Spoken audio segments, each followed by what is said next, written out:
নমস্কার বন্ধুরা, সবাইকে স্বাগত জানিয়ে আমি তনুশ্রী চলে এসেছি নতুন একটা রেসিপি নিয়ে। পনির তো আপনারা অনেক রকমভাবে রান্না করেছেন, পনিরের অনেক রেসিপি খেয়েছেন। আজ দেখুন আমি কিভাবে পনিরটা রান্না করছি। এইভাবে পনিরটা রান্না করলে এটা কিন্তু শুধু যে ভাত রুটির সাথে ভালো লাগবে তা কিন্তু না, ভাত রুটি পোলাওয়ের সাথে তো দুর্দান্ত খেতে লাগে। তাই অনুরোধ করবো একবার হলেও কিন্তু বাড়িতে বানিয়ে দেখবেন, আর স্কিপ না করে পুরোটা দেখুন, সঙ্গে থাকুন, দেখতে থাকুন। এখানে আমি 200 গ্রাম পনির নিয়েছি। এবার পনিরটা একটা চাকু নিয়েছি, টুকরো টুকরো করে কেটে নেব। এটা আপনারা আপনাদের মতন সাইজ অনুযায়ী কাটতে পারেন, আপনাদের যেরকম পছন্দ। আমি এটা ছোট ছোট টুকরো টুকরো করে কেটে নেব।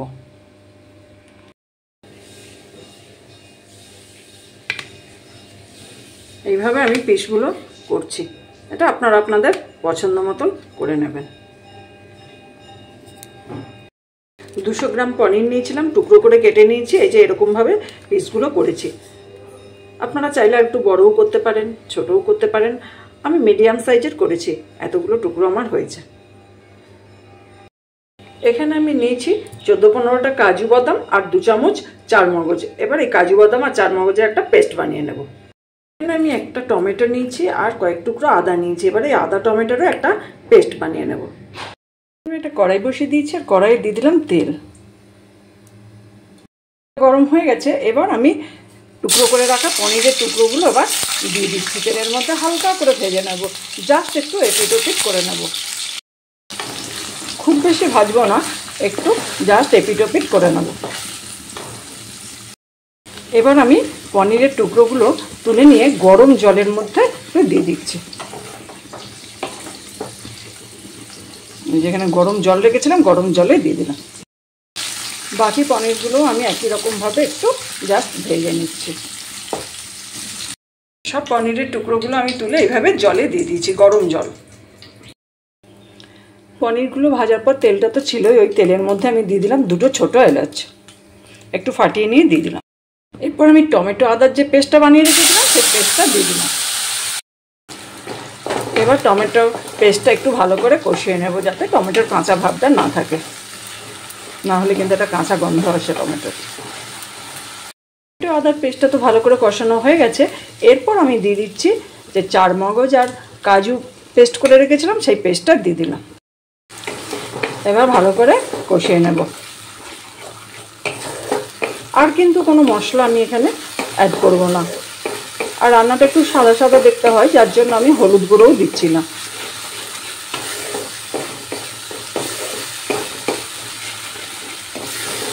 সামান্য একটু কাশ্মীরি লঙ্কার গুঁড়ো দিয়েছিলাম যাতে কালারটা আসে, কিন্তু হলুদ গুঁড়ো ব্যবহার করব না। এবার আমি দিয়ে দিচ্ছি একটু জল। ওই যে চারমগজের পেস্টটা রেখেছিলাম সেই বাটিটা ধুয়ে একটু জল দিলাম। এবার দিয়ে দিলাম স্বাদ অনুযায়ী নুন। এবার আমি যে পনিরের টুকরোগুলো জলে ডুবিয়ে রেখেছিলাম জল থেকে তুলে দিয়ে দিলাম। জলটা দেবো না, আমি জল থেকে এরকমভাবে তুলে দিয়ে দিচ্ছি। সব পনিরগুলো আমি জল থেকে এভাবে তুলে দিয়ে দেবো। এবার একটু ফুটিয়ে নেব, তবে খুব বেশি নাড়াচাড়া করা যাবে না, কারণ পনিরগুলো তো নরম আর গরম জলেও ডুবিয়ে রেখেছিলাম, আরও সফট হয়ে গেছে। তো যাই হোক, একটুখানি জাস্ট ফুটিয়ে নিই। এবার আমি দিয়ে দিলাম 1/2 চামচ চিনি। এবার আমি উপর থেকে দিয়ে দিচ্ছি একটু দুধ। দুধটা আমি আগে থেকে জাল দিয়ে ঠান্ডা করে রেখেছিলাম। এরপর দিয়ে দিলাম 1/2 চামচ গরম মশলার গুঁড়ো, আর দিয়ে দিচ্ছি একটুখানি কাসুরি মেথি হাতে করে ক্রাশ করে দিয়ে দিলাম। রান্নাটা তো প্রায় হয়ে গেছে। এবার আমি গ্যাসটা অফ করে আপনাদের দেখাচ্ছি। এই পনিরটা কিন্তু ভাত রুটি শুধু যে সেটা নয়, পোলাওয়ের সাথে তো ভীষণ ভালো লাগে। আমরা আজকে পোলাওয়ের সাথেই খাবো, যদিও পোলাওয়ের সাথে খেতে এটা না ভীষণ ভালো লাগে। একবার বাড়িতে বানিয়ে দেখতে পারেন। শুধু যে পোলাওয়ের সাথে সেটা নয়, লুচি পরোটার সাথেও কিন্তু খেতে খুব ভালো লাগে। তাহলে একদম রেডি হয়ে গেল, একদম রেডি হয়ে গেল আমার আজকের পনিরের রেসিপিটা। কেমন লাগলো জানাবেন, ভালো লাগলে একটা লাইক দেবেন। দেখলেন কত কম সময়ে রান্নাটা হয়ে গেল, অথচ দেখতে কত সুন্দর লাগছে। হ্যাঁ, আপনাদের খেতে হয়তো দিতে পারছি না, কিন্তু দেখাতে তো পারলাম। আর দেখে তো বুঝতেই পারছেন রান্নাটা কত সুন্দর দেখতে হয়েছে, ঠিক খেতে এতটাই সুন্দর হয়েছে। তাই আপনাদের বলবো একবার হলেও বাড়িতে বানিয়ে দেখবেন। আমার রেসিপিটা কেমন লাগলো জানাবেন, ভালো লাগলে একটা লাইক দেবেন। যারা এখনও আমার পরিবারে যুক্ত হননি তাদের অনুরোধ করব আমার পরিবারে যুক্ত হয়ে যাওয়ার জন্য। আর যারা অলরেডি আমার পরিবারে যুক্ত হয়েছেন, আমার সঙ্গে আছেন, পাশে আছেন, তাদের তো অসংখ্য ধন্যবাদ। এইভাবে আমার সঙ্গে থাকুন, পাশে থাকুন, সবাই ভালো থাকুন, সুস্থ থাকুন।